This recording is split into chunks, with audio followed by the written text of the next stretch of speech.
Good morning, everyone. This is the August 15th, 2022 meeting of the Whatcom County Incarceration Prevention and Reduction Task Force. We'll begin our meeting with the land acknowledgement statement that we normally use. Before we begin, we acknowledge that we are gathered on the traditional and unceded territory of the Lummi, Nooksack, Samish, and Semiahmoo people who have cared for and tended this land since time immemorial. Truth and acknowledgement are critical to building mutual respect and connection across all barriers of heritage and difference. We begin this effort to acknowledge what has been buried by honoring the truth. We pay respect to their elders, past and present. Please take a moment to consider the many legacies of violence, displacement, migration, and settlement that bring us together here today. And please join us in uncovering such truths at any and all public events. Glad to have you all with us. To begin with, I would like to introduce first-time guest this morning, standing in for Bellingham Police Chief Rebecca Mertzig is Deputy Chief David Krass. Deputy Chief, we're glad to have you this morning. Thanks for joining us. Thank you. So the first item on the agenda is an update, one we've become used to on a regular basis from County Council Member Barry Buchanan on the needs assessment work for the Justice Project. Council Member Buchanan. Yeah, thank you, Stephen. Good morning, everybody. Not a whole lot to report over last month's report. If you recall, we had just had our meeting number 4 of the Stakeholder Advisory Committee. And that was just kind of a discussion format of kind of bringing things all together that we had discussed in previous meetings. We went over a list of goals and kind of the vision of our work and came to some very important agreements there. And then we had Lieutenant Erickson had presented a kind of his wish list for a new facility for a jail. And the group kind of mulled that over a little bit, and there was a broad agreement on the things Caleb presented. We hadn't really dug into it too deeply. It was just kind of an introduction to the concept of the facilities that we may want to build here in Whatcom County. So our next meeting is September 15th. It'll be all around facilities. We're planning that meeting now. That's about all that's taken place, other than we have had a couple of meetings with our consultant for communications. We had a few, we'll just call it misunderstandings on the scope. We've hopefully clarified that. We had a meeting late last week to go over that again with them, and they're going to be reporting back to us. I had to leave that meeting before the next steps were discussed. So maybe, Stephen, you were there. Could you weigh in and just kind of give us a hint of what the next steps are with the BHGAT agency? Yes, thanks, Barry. I think they're simply that they will be making some revisions to their work plan based on that discussion. That should be coming, if it's not already in somebody's inbox, Marty Solomon's perhaps. It should be coming today. And Kathy Halka is working up a draft contract for the phase 2 part, which is the implementation of the engagement plan. Okay, thanks, Stephen. That's about everything that's going on with the Justice Project right now. Next month, we should be able to, I think, report out the results of meeting number 5. So thanks, everybody. Any questions? Barry, just to keep people current on this, could you say a little more about David Goldman's survey? Okay, yeah, David Goldman, who he manages the educational program in the jail through Whatcom Community College. And David has been tasked, this is another task for the Justice Project, in doing a survey of the inmates and the staff at the jail. David has had a lot of success so far in getting a lot of interviews out of some of the inmates. He had over 100, I believe, in one weekend that he interviewed and got data on. So he's real busy. He's going to now taking on conducting that survey with some of the staff in corrections. So we hope to get a report very soon, actually, before our meeting in September, before the Stakeholder Advisory Committee on the 15th. So we should have that report on that data and be able to see what the folks in the jail are thinking. Thank you, Barry. Are there any questions on the Justice Project report? Okay. I can't see everybody, I don't think. I don't hear anyone speaking up, so we'll move on. And Barry, that's moving back to you for information on the formation of the work group addressing the competency restoration process. Sure, thanks, Stephen. As many of you recall, through the work we've done, we've come across that concept of the competency restoration and some of the issues that we have in getting evaluations done in a timely manner through Western State Hospital. We've run into the same work here in the Justice Project as we're looking through, you know, a lot of the behavioral health items that we're going to be looking at later today on our sequential intercept model. It came very abundantly clear that we needed to do something about this competency restoration issue. So I formed a small work group to start discussing this. It's I got my notes here. It was Perry and Erica from the health department. We had Wendy from corrections. We had Stark from public defenders. Prosecutor's office was invited. No one was able to make that meeting, that first meeting we had. And then we had Superior Court Judge Guacamole and District Court Judge Anderson in the group.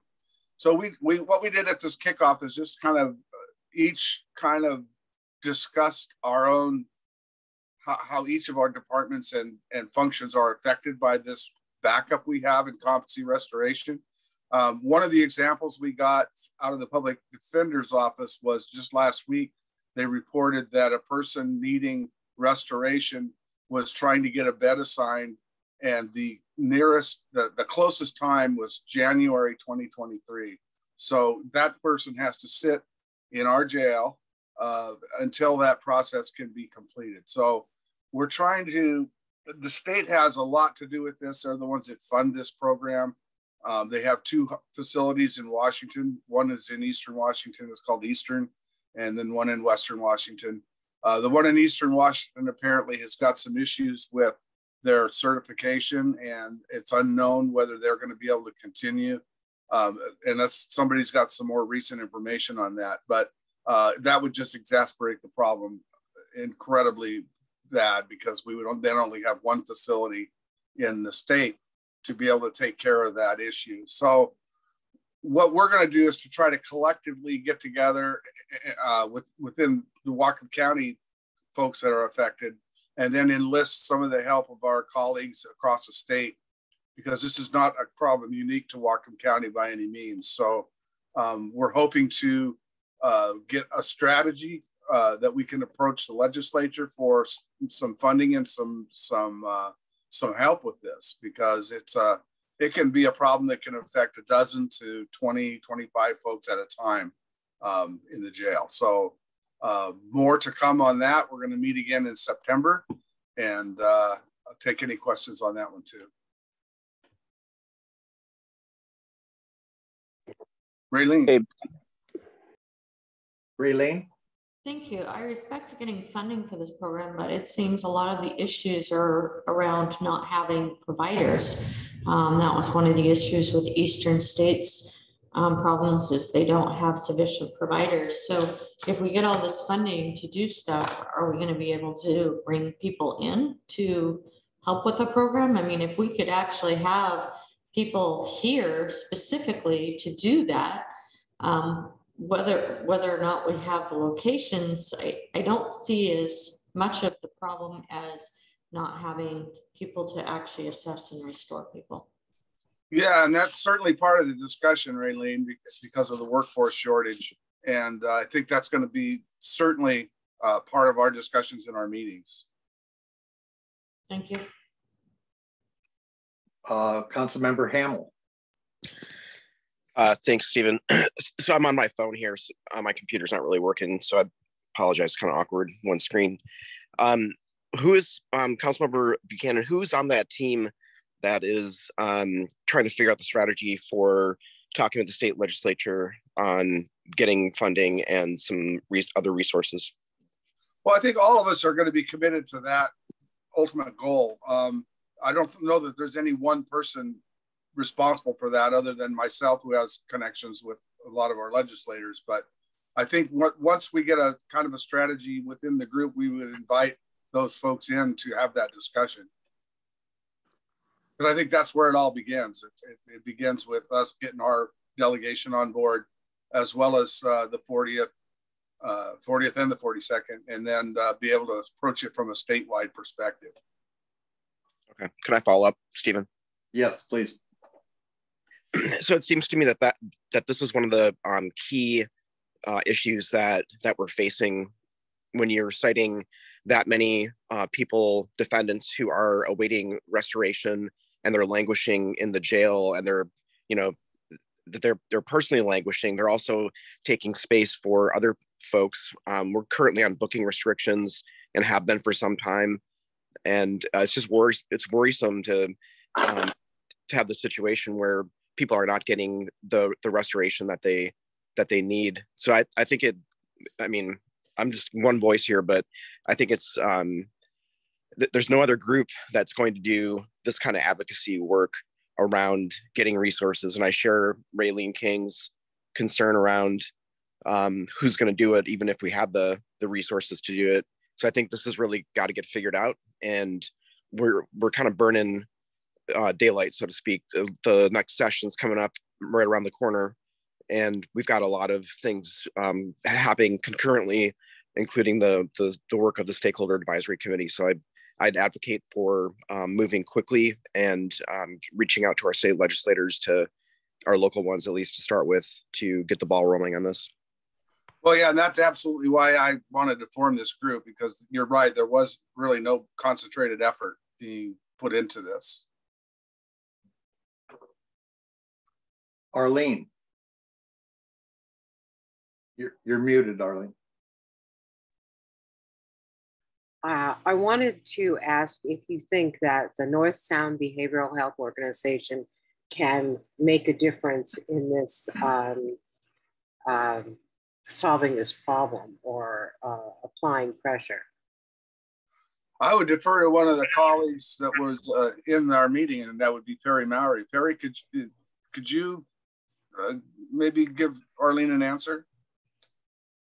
Thanks, Arlene. Actually, a good question. One of the things that I've seen as far as the North Sound Behavioral Health Organization is that they have had multiple components in terms of, taking a look at the workforce issue in general around behavioral health, resources and so forth. And they are also involved, as you are likely aware, in funding that comes through relative to crisis services. I don't know if, honestly, that competency restoration component would be sort of, underneath that, but that's something that I can check with, because, I'm obviously pretty consistently in communication with Joe Valentine and other individuals within the BHASO. I'm also, after attending the meeting that Barry had spoken about on the 5th, Also taking a look at the credentialing requirements and expectations that are necessary for individuals to do evaluations, and then also for those individuals that do the actual competency restoration, just to make sure that we're understanding who are we talking about. I mean, we know, of course, behavioral health workforce is a real challenge among other workforces, but we wanted to really be able to nail down what is the requirement of those credentialing, components. I mean, I have some contacts even actually at Western that I was going to touch base with just to get that information, and then obviously I can get the rest of it from the state. So I will touch base with the BHASO, in regard to that, because it's not limited obviously to Whatcom County. The other 5 counties that are experiencing some of the same, challenges, with that. So it's a great point. It's just been my experience that Joe Valentine has been very effective in advocating for funding and changes in emphasis all the way up to the healthcare authority. So it seems like he could be a really important piece to the puzzle. Understood. Thanks, Arlene. Yeah, we'll definitely keep that in mind. Councilmember Hamel. Not sure if this is a Buchanan question or a Maori question, but what does it take for licensure when it comes to providing the treatment options for competency restoration? And is that something that could be done within the jail, a new jail facility, or by a third-party contractor locally? Like, that seems like a multi-year process, but I might just be getting it wrong. I think that's a Perry question, because I'm not sure all the certifications that are required. So Perry? One of the things that I was unaware of, well, number one, I can absolutely, verify this information in terms of credentialing. During our conversation at the meeting on the 5th with the folks that Barry had made reference to, we talked about Tanya Watson, not a name that I was familiar with, but apparently an individual that is involved in some of this, and also Hank Levine, historically an out of custody forensic evaluator. So we looked at a couple of possibilities, and I suspect an out of custody wouldn't probably differ significantly in terms of this state certification that's required. And that's what I was going to follow up from our meeting on that. So more to be revealed in that regard, because the topic of being able to provide restoration services within the county did come up.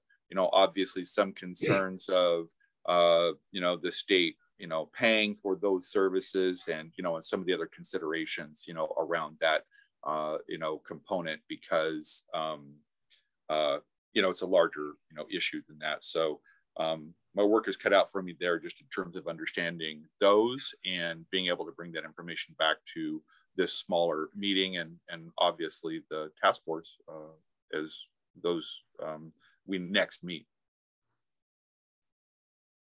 Darlene?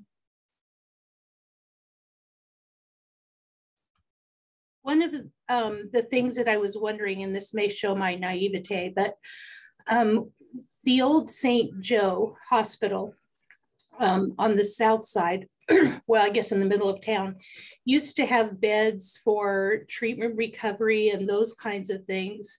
One of the big factors for people being restored is if it takes a while, that would just take up more room in our jail, which even with the new jail, we know is going to be 5 or 6 years down the road. I don't know if anyone knows, but is it an option to have any of those rooms or beds? Is that an option for restoration, where people could be, if we could secure somebody who was qualified, is that an option, or is it just so expensive and out of the question? Just a thought to throw out there. The last time I talked to anybody about that campus, it was a long time ago, I will say that. It was Peace Health was looking at what they might want to do with it.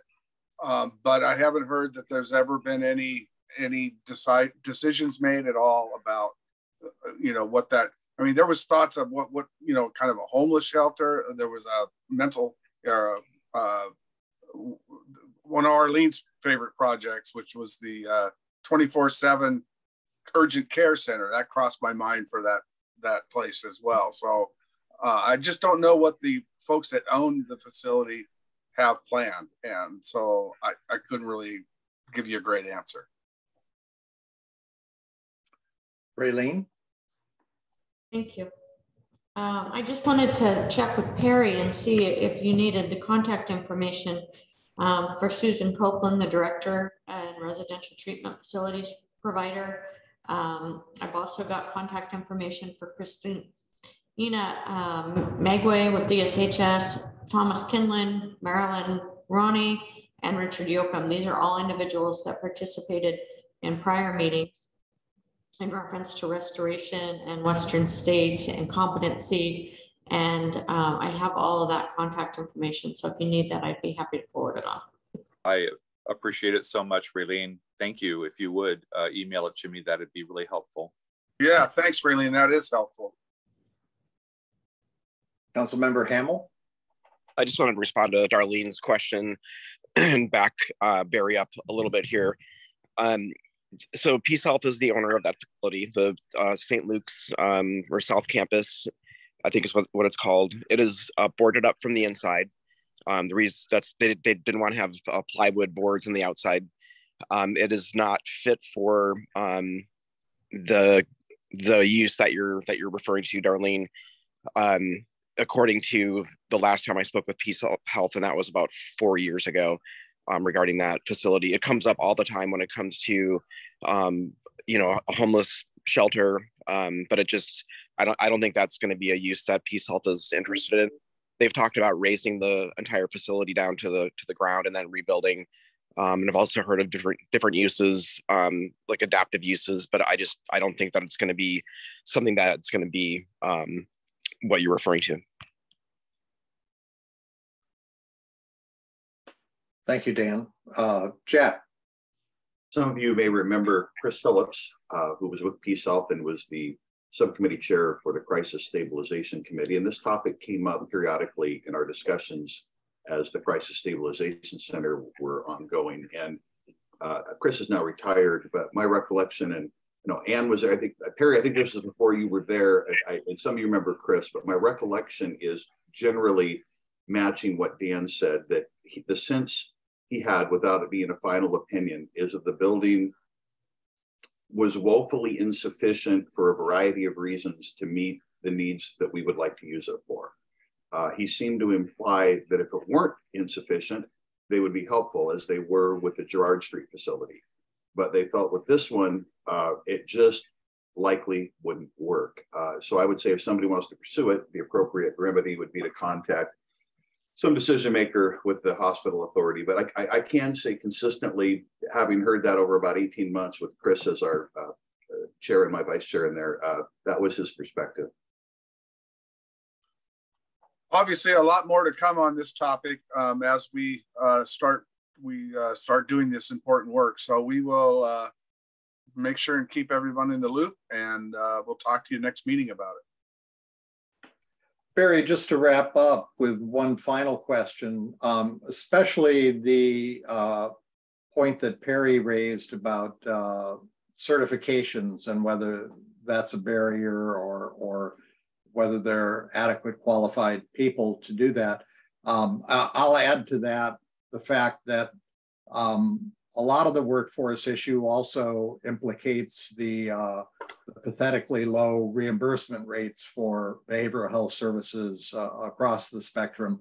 And this would seem to be characteristic of that as well. So both of those are legislative fixes, or potentially legislative fixes, it seems to me. And Representative Rule, if she is still serving when the session reconvenes in January, probably has some interest in this. I'm just wondering whether you have enough people outside sort of the internal processes in your work group to tackle the many tentacles of what you're trying to address in this conundrum. And so just encourage you to give some thought to whether there are other people who could join your conversation and then be access points to some of these other facets of the advocacy that might need to go on here.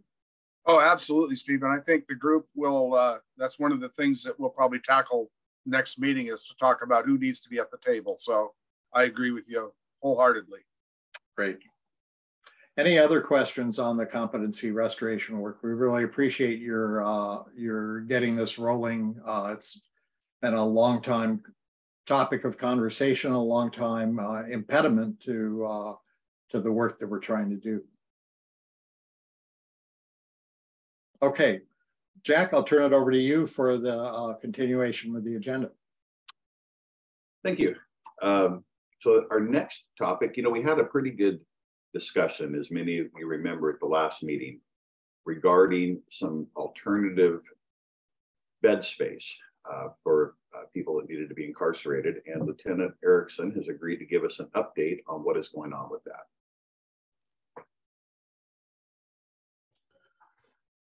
Excellent. I was reading an email and I didn't catch the introduction. I apologize. Oh, all I said was you had graciously agreed to give us a little bit of an update on the alternative bed space, I believe, in Snohomish County. Just kind of because we had such a discussion last time, and it doesn't have to be, a huge broad, but I think people are interested in, hey, what's going on? Is this going forward? Where are we at? Yeah, good question. Sorry about that. So the county council approved the it's an interlocal agreement between Snohomish County and Whatcom County to provide up to 45 beds in Snohomish County on a rental basis.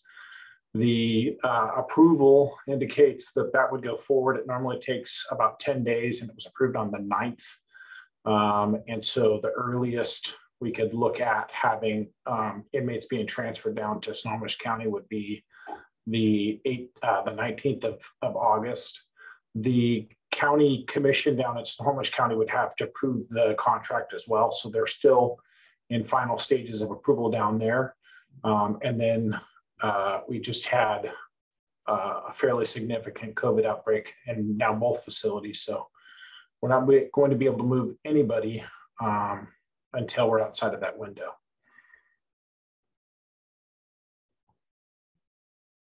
Okay, thank you. Councilman Hamel.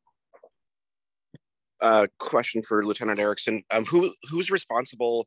What agency is responsible for transporting defendants to Snohomish? The sheriff's office will be managing all transfers, approvals, selection, the entire thing.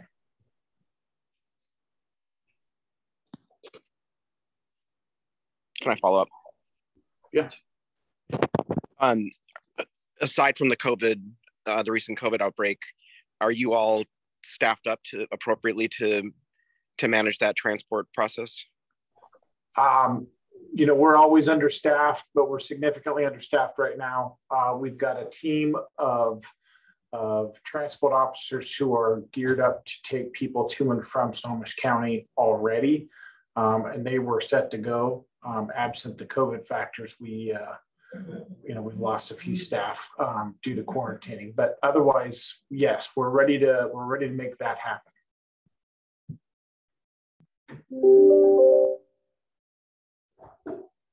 Was that it, Dan? I think so. Okay, really? Just wondering about the costs for changing and moving people. Is that going to be passed on to all the small cities? Do we have an idea? I mean, because last I heard it was significantly higher in Snohomish County per day per bed than it is in Whatcom County. And how are we going to deal with the cost? Yeah, so it is very expensive. The budget authority that we received in a submittal through a supplemental budget request is, I believe, $1.2 million for the remainder of this year, take care of the cost of up to 45 beds. We've got 2 additional services requests, one for 2023, one for 2024 that are working their way through the exec's budget process right now. They are somewhere in the order of $3.3 or $3.39 million for 23 and 24 respectively. At this point, my understanding is all of those costs are coming out of county funds.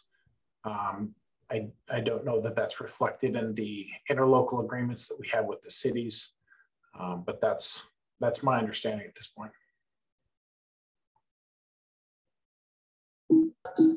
I'm just curious, as we move into the next years, I don't see this, the need going away. I think we're going to have to continue this. And so I would expect that we would probably be seeing changes to the interlocal agreements for the next few years on budgetary.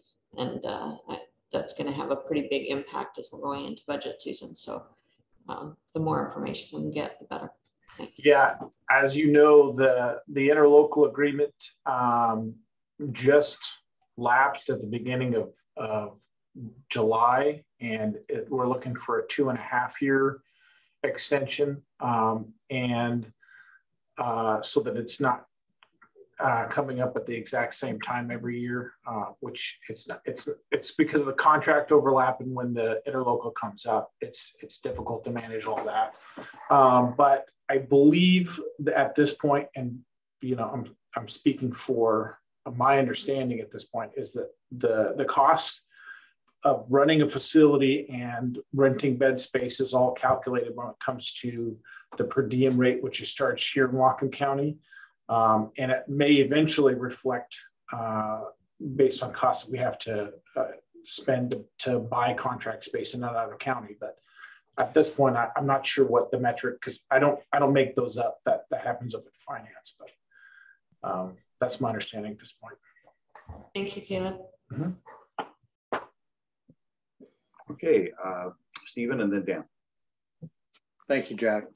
Caleb, we've had periodic reports over time that the jail capacity is filled with people facing or serving serious felony time, but I don't think we've had any finer grained information than that. So I'm wondering whether you already have in mind what kinds of inmates will be transferred down. Will you be having 45 people ready to go when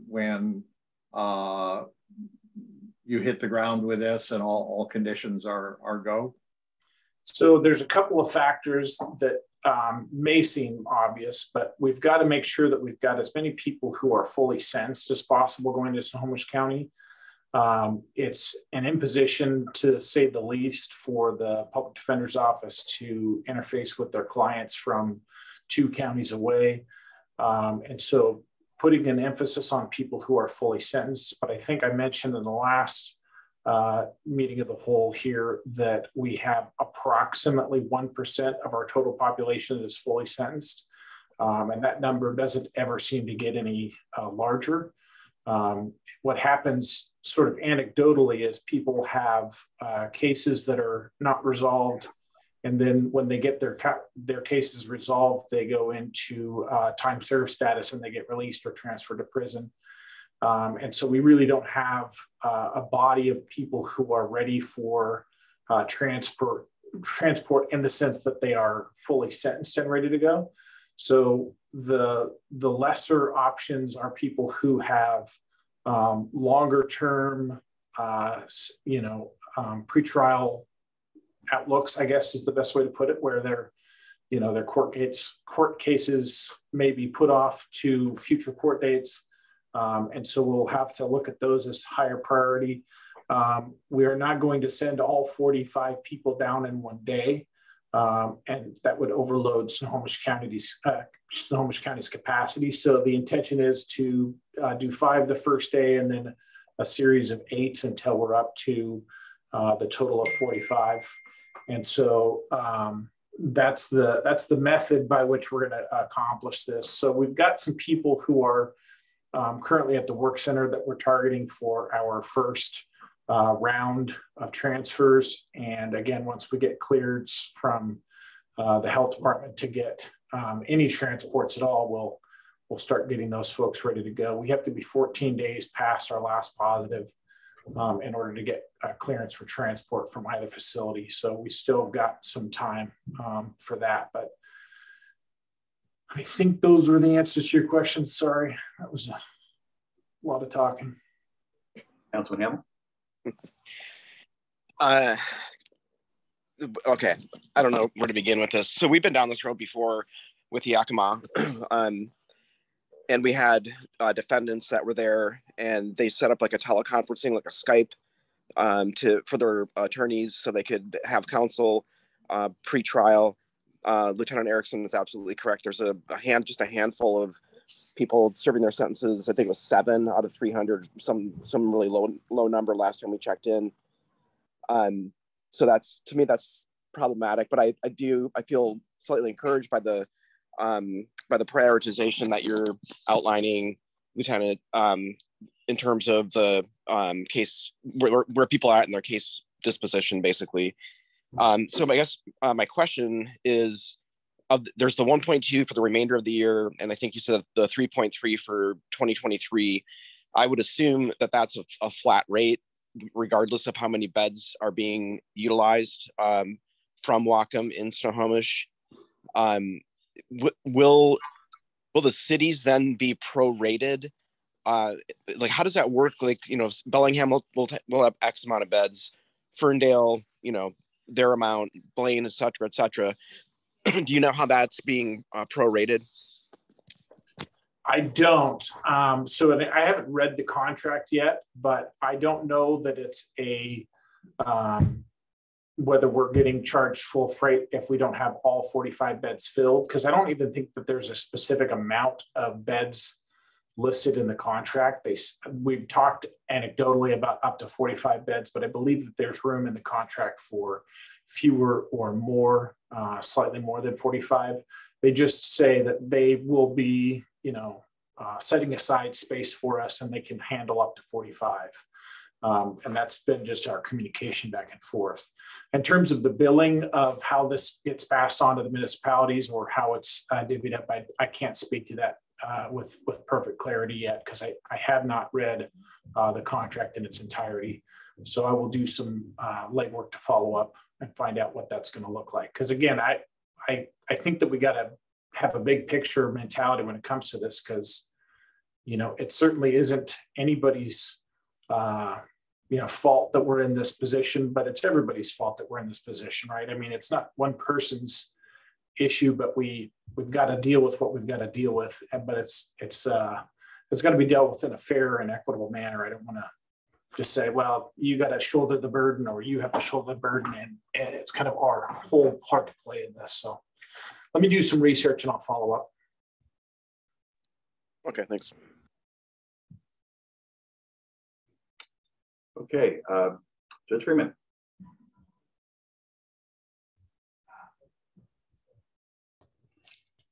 My question for Caleb.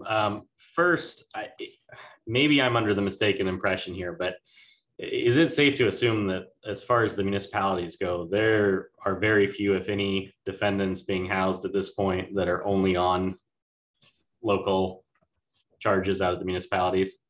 That's correct. I mean, we're talking single digits generally. I think last week there was 2 that were only Bellingham. Okay. And the second question I had to do with transport. And I think based on what you've said and the fact that most of these individuals are pre-trial, is there an intention that they're going to be brought back for court appearances, either at the local or county level? Yes. Thank you.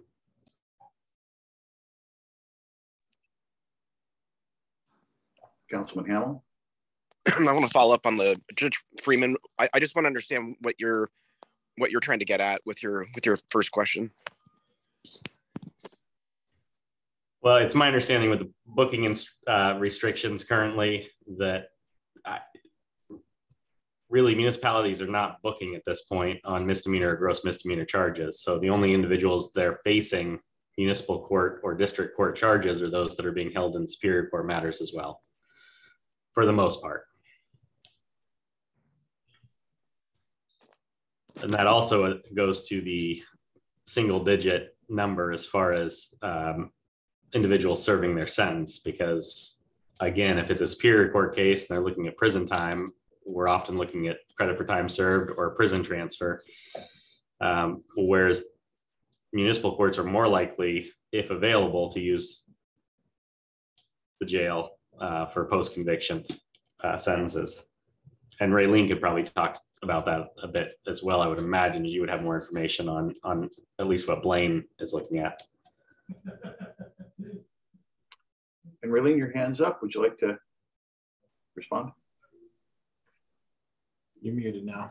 Okay, now I'm There you muted. go. Yeah, I agree with Dave Freeman. I see, or Judge Freeman, I see what we get is a lot of times they're not booking on ours, but then we have an individual that's gets booked on a felony charge, which we have several warrants for. So a lot of times those warrants don't get served because they're misdemeanor warrants and because of the restrictions. So then we have these people just hanging out. We do try to hear those cases when they're in custody. We try to contact the defense counsel on felony charges or prosecution to see if we can resolve our cases.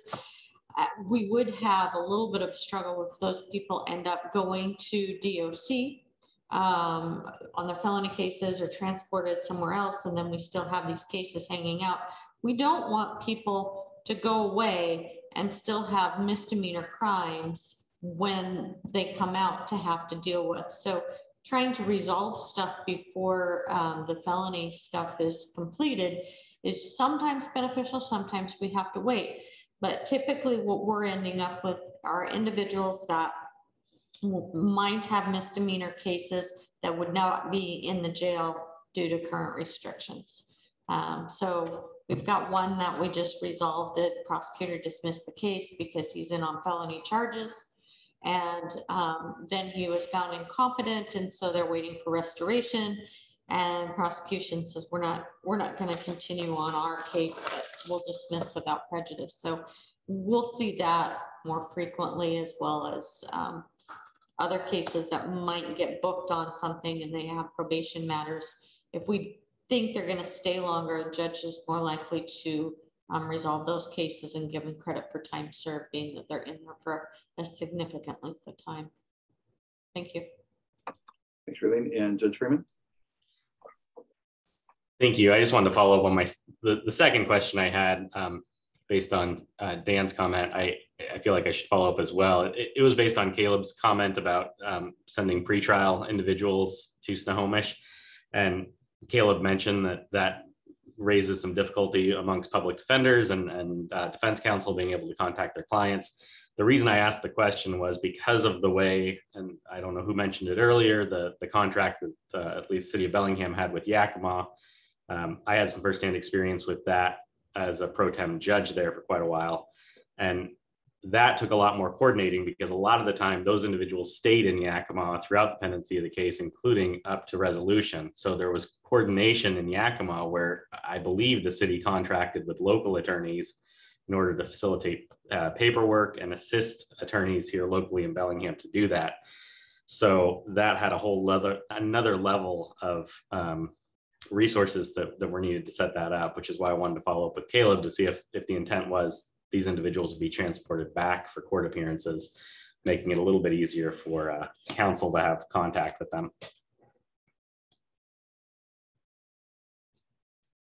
Okay, and then Councilman Hamel, and then I think if that's it, we should probably move on from this topic. Yeah, sorry to be so chatty. I've had like 3 cups of coffee so far today, so my apologies. My question for Caleb is, my understanding, and Judge Freeman might know a little bit more about this as well, but my understanding with Yakima is that part of the reason that they ended the contract, I think there was more than one reason, but we were sending down some folks with serious mental illness, and I think there were some issues within their facility. My question then is, how does that work with Snohomish? Will they take folks who would, who have a very serious mental health illness or a substance use or otherwise behavioral health disorder? Yeah, good question. So there is definitely more to it than simply who we were sending down for what ended up being our separation from contract with Yakima. As you know, probably many of you know, we had an initial contract with Snohomish County in 2005, 2006 for relief of space. Then we went to Yakima, then we went to Kittitas County, and now we're back to Snohomish County. And all of these things have been cyclical because of a few factors. Number one, space here obviously has been an issue kind of all along. But for Yakima County, there were a number, and I'm not going to impeach them specifically, especially not in a public format, but they had some issues internally in their own systems that meant that they were getting some advice that they couldn't take on additional inmates for their bed space. So they had to sever contracts with really everybody who was going over there. We initially went with Kittitas County. We still have a contract with Kittitas County, but it's even more challenging to get inmates to Kittitas County and from Kittitas County for court appearances, and with the communication for attorneys being that much more challenging as well. They really didn't have a good remote, a remote setup for communication. And so that was even more challenging for our public defender staff here. And then the idea here with Snohomish County is, number one, we have transports going to and from Snohomish County every single day now, and we will be. So for the term of the contract, essentially, we're going to have many more opportunities to bring people to and from Snohomish County for court appearances, for different things like that. And so that has increased our availability for the inmates, and that has been an overall positive for the close relationship that we've had with Snohomish County. And again, it's geographically closer. And so we anticipate that that's going to function a lot better for sort of all aspects of the criminal justice element here in terms of getting people to and from Snohomish County. And so again, we do have resources dedicated to be traveling to and from Whatcom County to Snohomish County every single day. Thank you. And Darlene, I see your hand up. I'll keep it short, Jack. Two quick concerns. One I have is that right now we're currently taking Bellingham defendants to SCORE, which is down in Des Moines. We are having issues because it seems like the bulk of people that are being refused up here are mentally ill. And so the bulk of people going down to SCORE are mentally ill, and it's causing some concern with SCORE. So that is something that we've experienced. And then secondly, the other thing is that I really would like to encourage being able to set up some video telecom communications, either for court hearings and or for attorneys, because I know that having experienced Yakima and SCORE, one of the hardest things to do is to facilitate defense counsel being able to communicate with clients, and for clients to feel that, especially being out of the area, that they can communicate with their attorneys. So if that's a possibility at all, I just would like to ask that it be considered. Absolutely. And that brings up a point that I forgot to respond to on Councilmember Hamill's question, which was, are there limitations to the types of people that we can send to Snohomish County? And the answer to that is, there are not clear delineated, don't send, essentially your management issues to us. But they've been able to accept anybody with substance use disorder.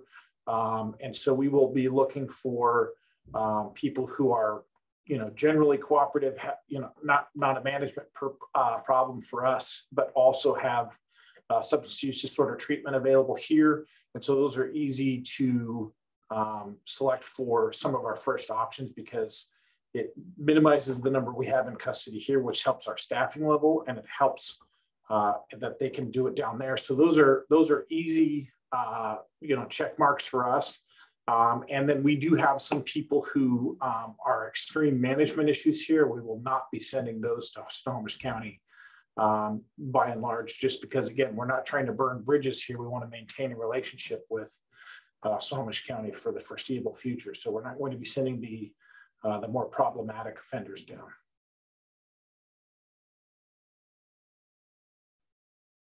All right, anything else?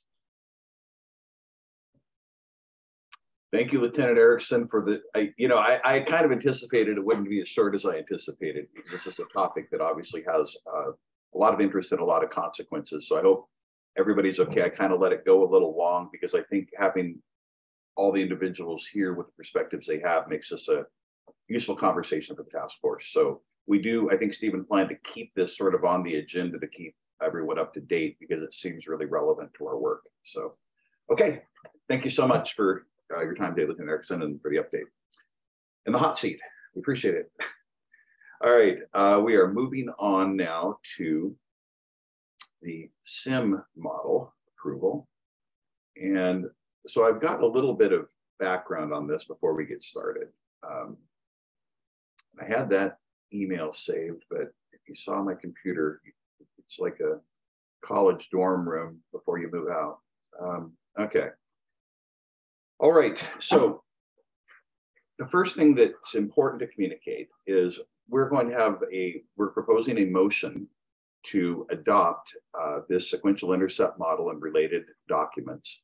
But these are drafts. These are living documents that are drafts. It was asked that we work on refining some of the information, particularly in an estimate of resources, and I'm still kind of contemplating how to best address that. But I think, Jill, did you get my email with that final verbiage of the motion? And if so, could you throw it up on the screen? Because I think that might be a starting point. Then I'm going to ask some people from BHGAT, I think, to talk about this. Yeah. Yes, I can share that. Just give me one moment. Great. Okay. So I think it's always helpful if we're trying to approve something, if at the beginning of the conversation we know what the draft motion is, and of course, if we need to edit this a little, we can. It's been edited a few times. So the proposed motion is to adopt the sequential intercept model along with the related supporting documents that were created by the Behavioral Health Gap Analysis team to replace the current IPRTF sequential intercept service inventory, with the understanding that the SIM and supporting documents shall be updated by the IPRTF. So that is the motion as exists. And like I said, we are open to if we need to edit.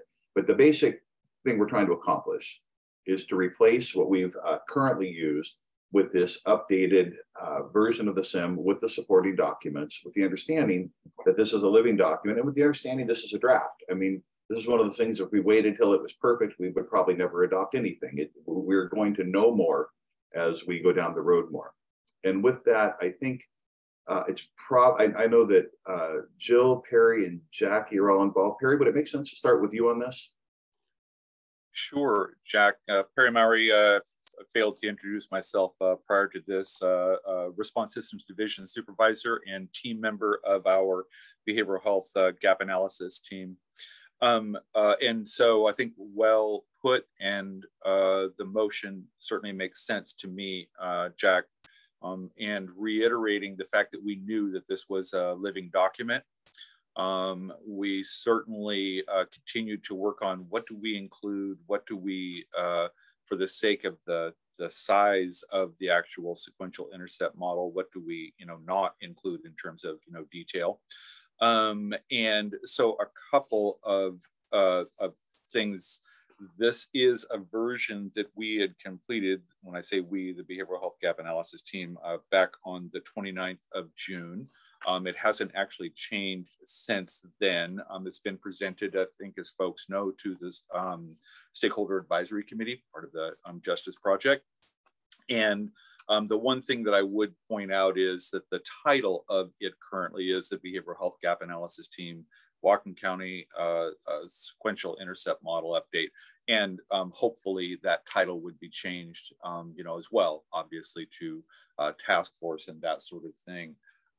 The other piece, just as a reminder for folks, is that we also created, there were appendixes in the original sequential intercept model, and we moved those pieces of information actually to the sequential intercept model itself, this version, and also included an addendum document for items that were not necessarily a description of a program in place or a program that was needed, etc. We didn't want to lose that information, but we also felt that since it didn't actually fit into one of the intercepts and or one of the tiers, that it was appropriate to keep that on an addendum, and the addendum document is obviously in your packet.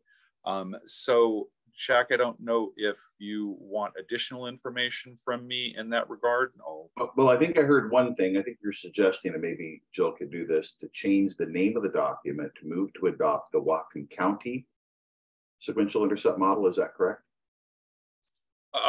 We did title this while we were working on it, the Behavioral Health Gap Analysis Team. Just to be clear that that's what was going on at that point. We obviously received the task force SIM document, but as we began to work on it, we didn't want to claim that it was the task force that was working on it, since it was.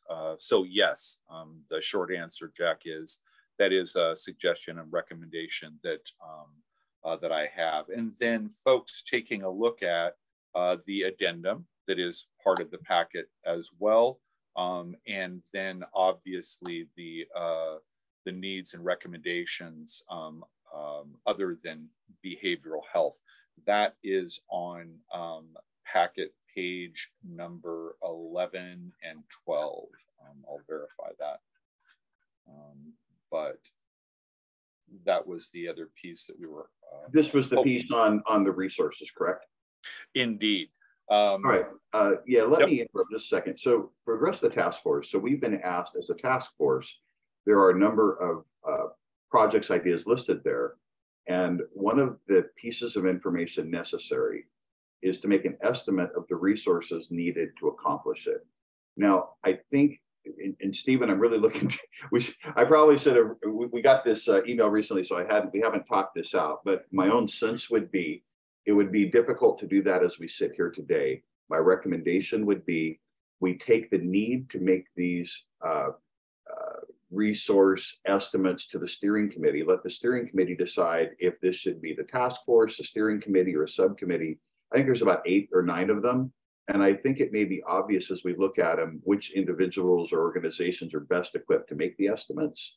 But you know, Stephen, do you have an opinion on that as how you'd like to proceed? But my thought was kick it to steering committee to determine how to get the estimates, and then likely ask some of, in some cases, it seemed obvious to me that some of our subcommittees or some individuals with the knowledge of what those estimates are likely to be would be best equipped to give a preliminary estimate of the resources we need, meaning how much money generally.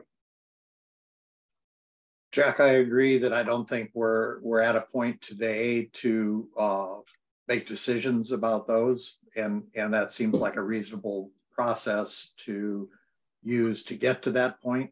I also think last month, if I'm remembering correctly, we provided task force members with the SIM update, but not necessarily with any further information about the resource estimates or the projects that would require resource estimates.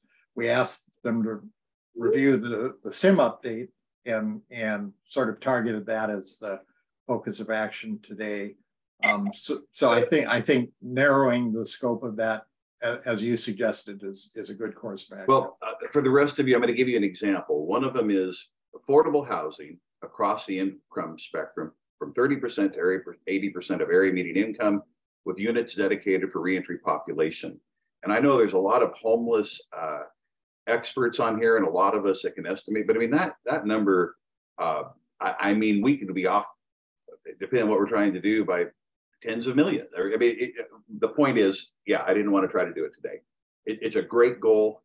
I think housing often is the answer to many of the stability questions that come into place for a lot of purposes, but yeah, I didn't want to try to rush it through today and come up with some numbers that aren't really thoughtful, that contemplate what we're really trying to say. So I think on that one, Perry, what we'll do then is take it to steering committee. look at them individually, and on each one determine, what the point of accountability is to try to get a recommendation. Sounds really reasonable, Jack. And I would like to call people's attention in there, if they have the packet open, there was a specific request just in terms of the group, Marty Solomon and myself and so forth, that we're working on relative to packet Beyond the Sim. It's relative to packet page 11 and page 12. That is specifically identified needs for services and systems to reduce jail census other than behavioral health. And the hope was that specifically within that, estimates of resources needed to implement recommendations might be some information. And again, Jack, you're probably talking about, well, we're going to start there with the steering committee, and absolutely. And then also, just bringing that piece of information to the remainder of the task force. Well, and I stand corrected. I said there are 8 or 9. There's actually 6. But I think I wanted to call that out because I know you had asked us to call it out. But for the purposes of the task force, this really illustrates how it's a living document. In other words, we can approve this knowing, all right, we've already got some work to do. Here's our next assignment as it relates to this model. And we'll do our best to provide that information and put it there appropriately, which generally isn't best done in the large task force. Is there anyone else who worked on BHGAT that would like to speak about this to clarify for the task force what it is we're approving today? And Arlene, I see your hand up. Maybe you've got a question for Perry or someone on this topic. I don't know that I have a question. I did want to comment on the thoroughness of this research and teamwork. It is stunning, the detail, and nothing overlooked that I can think of, although the amount of information was completely overwhelming to try to absorb. I did my best, and I did read quite a lot of it, but most especially the parts, the last several layers, which have to do with what we need. And I'm especially interested in the homeless issue because it's clear from all the reports we received that if we don't tackle that, all the other things that we do will have less effect, or sometimes no effect.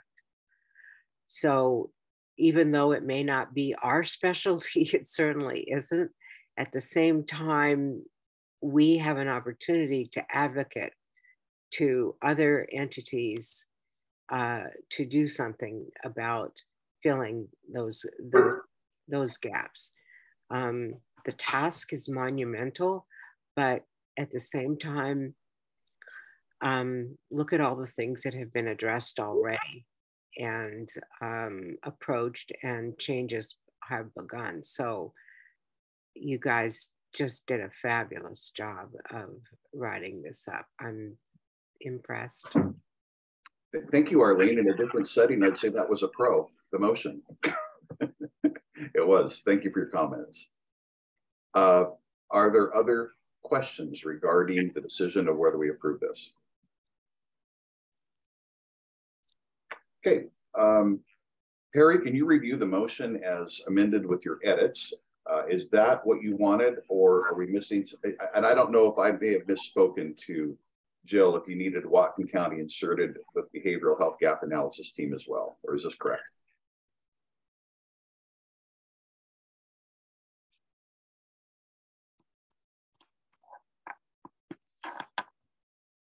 Jack, just from my perspective, that certainly captures the thoughts that I had in regard to moving this process forward. Thank you. Yeah, well, it's all of our motions, so I mean, it's open to anybody to better clarify it for sure. Jill? Oh, I thought you wanted to talk, Jill. Your screen went green, but I see Councilman Hamill's hand up. Yes, I'm sorry. I just want to clarify on process here. So the ask is to approve the motion, and then the points, the 6 points, go to committee for further refinement. Is that correct?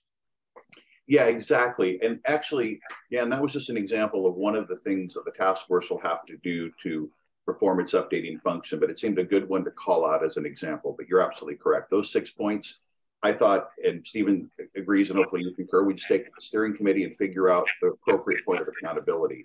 But this is a living document, so we're approving it as it is with the understanding it's a draft, and it functions best as a living document as the understanding and needs of the community evolve. Then so moved. Okay, was that a second, Dan? What was there a primary motion? Maybe there wasn't. Maybe, well, I don't know. I guess, you know, from a Roberts perspective, I suppose when I introduced it, I made it on behalf of the task force from Stephen and I, but you can make the motion. I don't, Jill will correct me if I get that part wrong. So if you'd like to make the motion as it exists on the screen right now, that would be great. All right, so moved. Great. We have a second. And I heard Raylene is the first second. Okay. All right. Is there any other discussion of the motion? All right, and what I'll do for the record, I'll ask anyone in favor to say aye, and then I will ask, since we're on Zoom, if there are any abstentions or no, so those can be recorded for the purposes of our record. So all in favor, please say aye, and you say aye. Aye. Aye. Aye. Okay, are there any negative no's? And does anyone need to be recorded as an abstention? Seeing none, the motion passes unanimously. Thanks, everyone. And I really want to echo what Arlene said. The amount of work captured in this, it's almost like an index to an encyclopedia or something. So thank you so much for all the effort, and hopefully this proves to be a valuable resource to point to what we're doing and what we hope to do. So thank you, everyone. Stephen, back over to you for subcommittees. Thank you, Jack. And my personal thanks to you, Perry, and the BHGAT team for the work on the SIM update and expanding the scope of what we're considering there. So we have a series of committee updates to provide. The first on the agenda is the steering committee, and that would be its chair, Barry Buchanan. Barry. Yeah, hello again. As in most meetings, we have covered most of the things that the steering committee covered, with one exception, which was a fairly big item, and that was the GARE implementation strategy. We had talked about some of the issues that we had been running into with the membership committee of GARE, with regards to allowing folks on our boards and commissions to be able to participate if they're not county employees. So we wanted to get a meeting with the executive, and I finally got that put together, and Stephen and myself and Mike Parker and Dan Hamill and Jackie and Jill all met with Executive Sadhu and Kayla from the new Strategic Initiatives Manager for the Executive's Office. And we had Jed, and we had, let's see, IT was not able to attend. At any rate, we kind of went over some of the problems that the frustrations that the task force has had with the GARE process and trying to get implementation and be able to utilize the resources they have on their website and beyond. So I'm going to ask Stephen to clarify the meeting, because he and Jack and Jackie and Jill had been most involved in this discussion. But basically, the Executive Sadhu agreed to write a letter to the GARE membership folks to explain how important it is that we deal with we are able to involve our boards and commissions in not only our everyday work, but in this important work of implementation of GARE, because it's got to be done in a holistic manner. So the executive drafted a letter and he sent it, and it was it was really I wouldn't say forceful, but it was certainly informative, and it was asking, for some leniency and maybe some exceptions to some of their membership policies with regard to having to have Whatcom County email address or being an employee of the county. Don't know where that's going to land, and we haven't heard anything back. But I would ask Stephen to kind of fill in some of the details if you'd like, Stephen. Sure, I can add a little bit, Barry. Thank you. Yeah, we'll see what happens to Executive Sadhu's letter. I think probably I speak for the whole group that we're not too optimistic because there have already been some conversations with GARE staff about the kinds of exceptions we're looking for, and they haven't been agreed to. But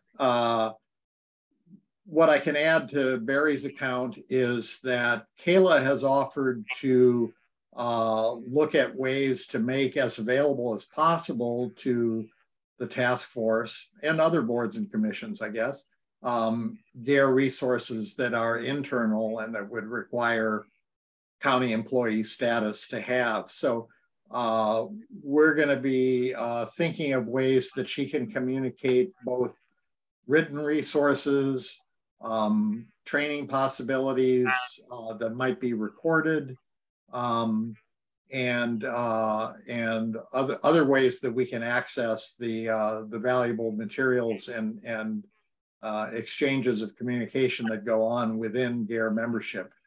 And I think the most important takeaway for me from that was we acknowledged that GARE isn't the only source of resources for making advancements toward racial equity and addressing and minimizing racial disparities. So I think there's going to be a concerted effort to explore and evaluate and put forward some of those other resources.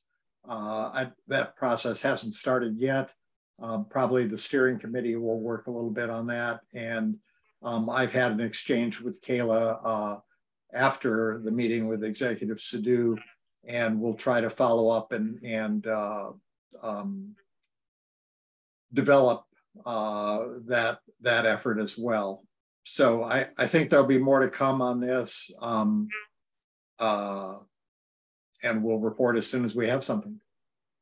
Yeah, and I think it's going to be helpful having Kayla being someone in the county executive's purview that has a focus on racial equity. I think that's going to be important both with this work and the startup and of the Racial Equity Commission later on this fall. So anyway, that's it for the steering committee.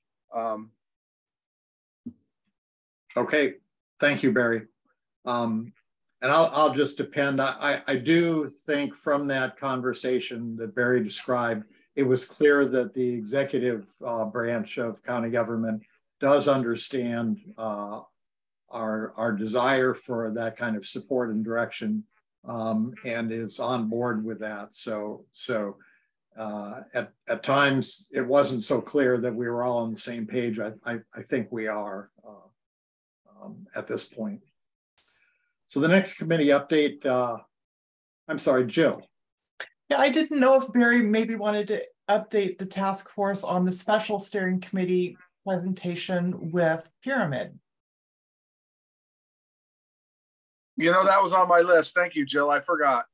We did have a special steering committee. We didn't have minutes out yet, but I can tell you that on the 10th, we had a meeting with our communications consultant, Pyramid Communications, and they went over kind of their first draft of a plan on how to engage and talk about our work to the public. And it went very, very well. We're really finding that they have a good understanding of the task force's mission and have really dug deep into our prior work as well as our ongoing work. And I've gotten really close to very good understanding of what we're trying to accomplish. So I'm excited to move forward with that. Jill, what's the next steps in that? Are we going to see another draft? I believe the next steps are the contractors are going to be refining those messages that we saw on the 10th, and they will be attending the September full task force meeting to do a full presentation for everyone. Oh, that's right. We invited them today and they were unable to make it today. So they will be here for our September meeting to give an update on their work. And so just because not everybody on the task force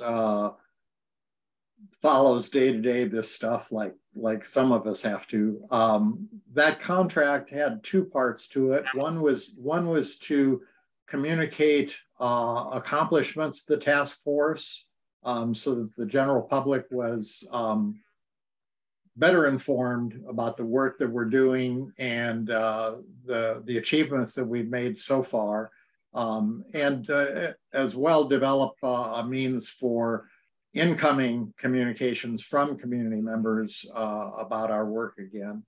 And secondly was to develop what we've called a template for communication so that the task force in the future had a sort of a uniform method for communicating in an ongoing way with the community.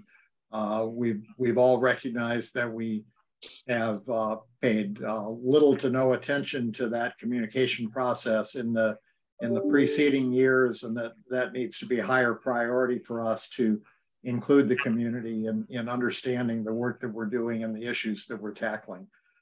So the details of that will be the September task force meeting presentation that Barry and Jill mentioned.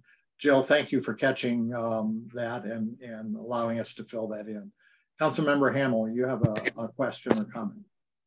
Yeah, I just, I wouldn't say I dissented during that meeting, but I did try to bring up some very important context that we currently have, and that is that the work that we began with years ago when this task force was formed is different now.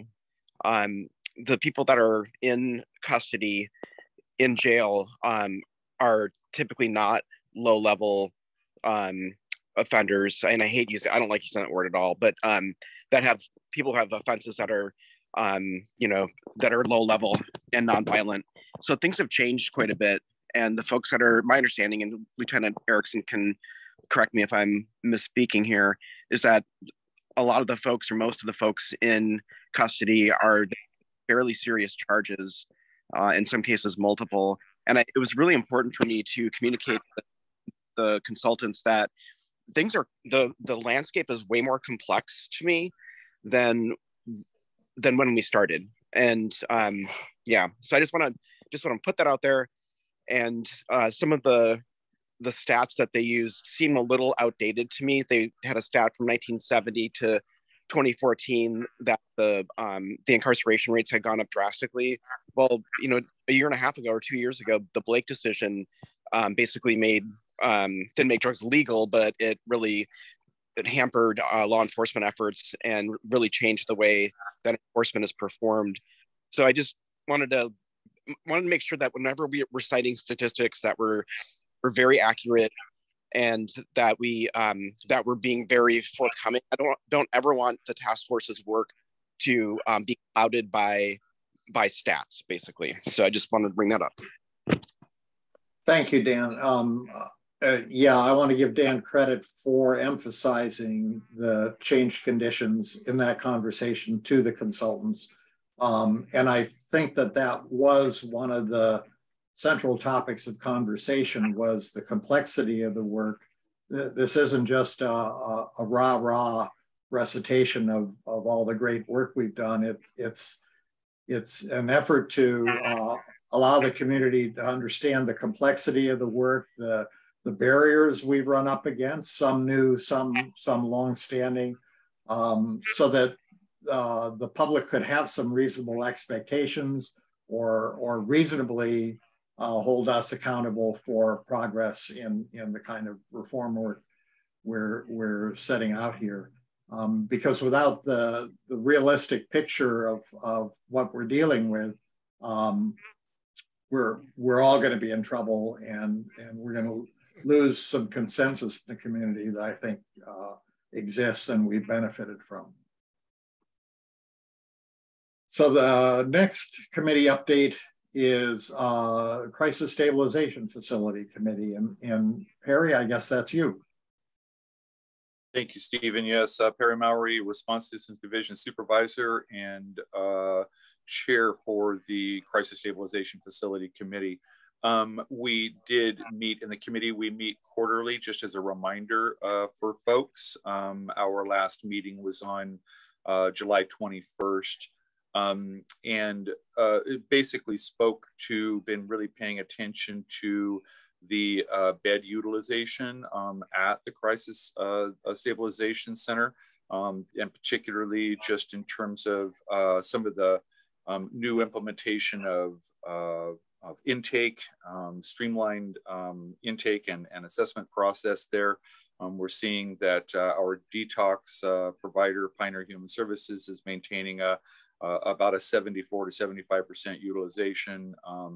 And our mental health stabilization with Compass Health is actually increased their utilization, which was something that we were paying quite a bit of attention to.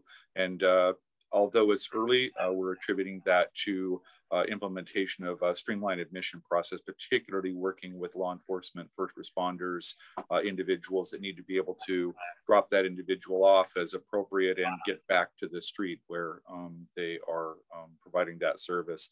So great things that are going on there. The other thing that we touched base on, if folks will remember, Compass Health, as the mental health stabilization provider, has been pursuing certification from Department of Health relative to our 12-hour law enforcement holds.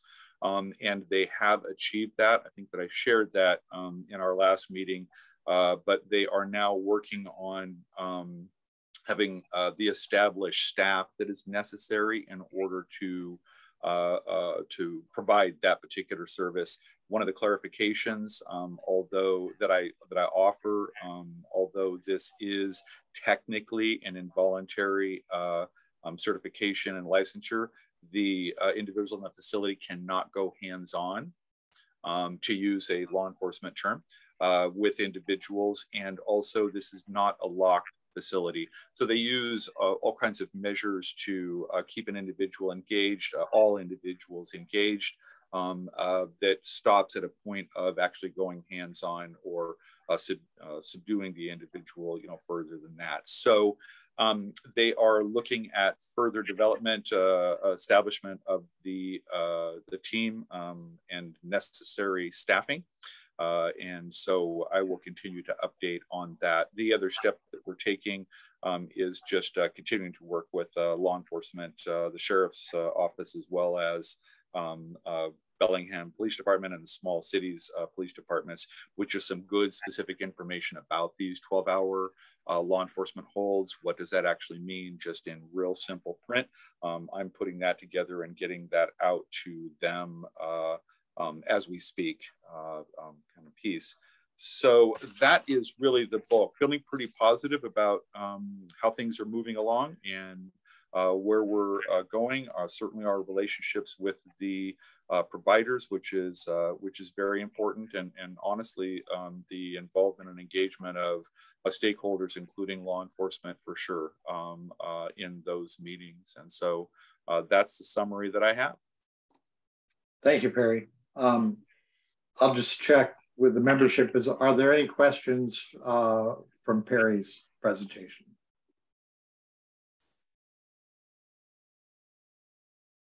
Okay, seeing none.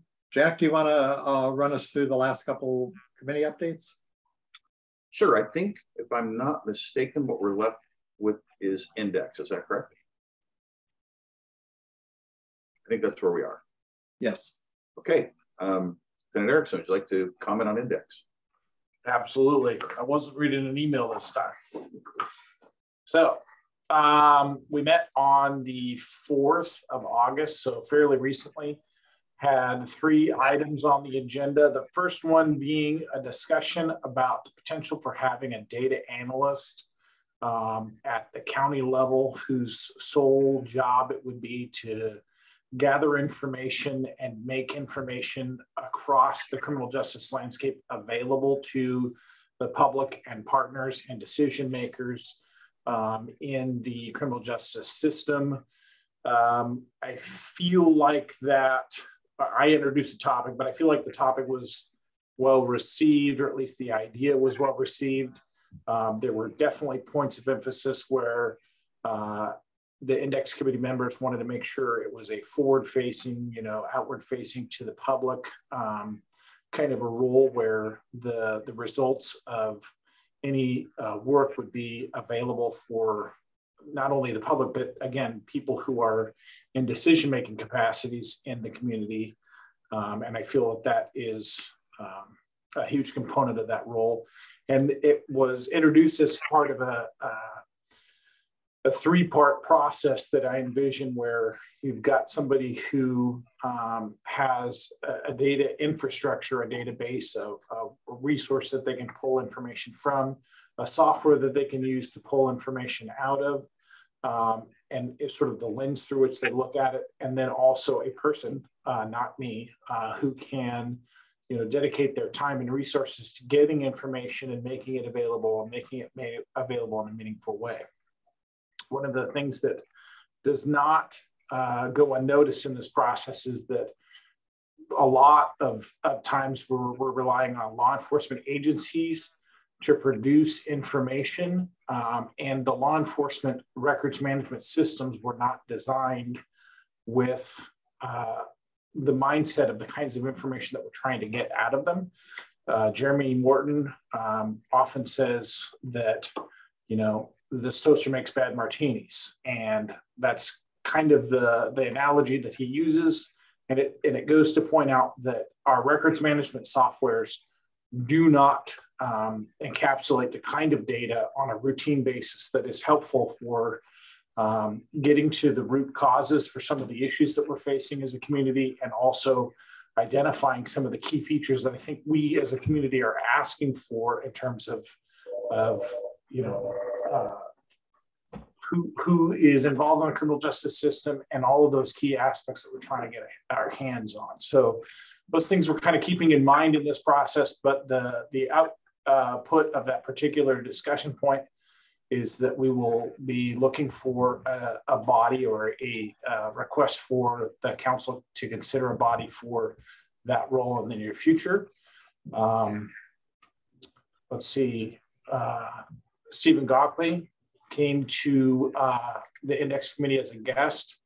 We had a good discussion about a data dissemination project, which was instigated by him a number of months back as part of the task force initiative to, again, make information more publicly available and or available for the task force. And so his ask back then was, if you're doing something already, reporting something or making quarterly, annual, weekly information available to some of your stakeholders, that, let's forward that to the task force and get the task force the same, sort of knowledge base that everybody else has been getting in the process. And so that was met with some questions before at our previous meeting, and then Stephen was able to follow up that we are not indeed asking anybody to do anything extra or create new reports, but that we're looking for specifically to include Jill on any of the communication that's already routinely going out. And so that wasn't met with resistance. So we moved on to the next topic, which was a brief video summary of the presentation to the Behavioral Health Subcommittee, I think, where the Whatcom Resource Information Collective, or RIC, was presenting a larger, body of work to that subcommittee. And I got a hold of the video and was watching it. And I thought it was interesting. So I thought maybe we could look at it as an index committee. It wasn't that the entire thing was super useful for what index is trying to accomplish, but I thought that there might be some components to the actual infrastructure that might be useful. And maybe there is, maybe there isn't any useful there. And that is essentially what we covered in index. All right, thank you so much, Lieutenant Erickson. Are there any questions for Caleb? I know it's been a long battle, but it's getting better. We're getting better days. It's better than it was. So thank you so much. All right. I think we're at additional business. I saw one thing. Oh, okay. And Jill, did the thing from Arlene Feld about the state task force go to all committee members? It went to all task force members, yes. Okay. Arlene, thank you for submitting that. I just want to quickly call out, you received an email that the the Board of Judicial Administration is setting up an Alternatives to Incarceration task force, and in scrolling through the type of members they would like on that, certainly many people here I think would have some experience that's useful if your time and circumstances allow. So please check your email for that. Is there any other business? All right, then I think Stephen or Jill, correct me, we were at public comment then. Yes, thank you. It doesn't look like we have any in-person attendees in our conference room. We do have attendees in virtual attendees. If any of you would like to speak to the task force, please virtually raise your hand now. And no hands are raised. All right, I see Prosecutor Ritchie, and we'll try to promote you to panelist next time. We know you're here, and thank you for everyone else that was here. So I think with that, enjoy the summer. The fair is on, it's nice, the weather looks good, and hopefully you don't have too many meetings for the next week or two and can enjoy the Pacific Northwest in August. It's great to see everyone, and thank you for all your efforts, and we are adjourned.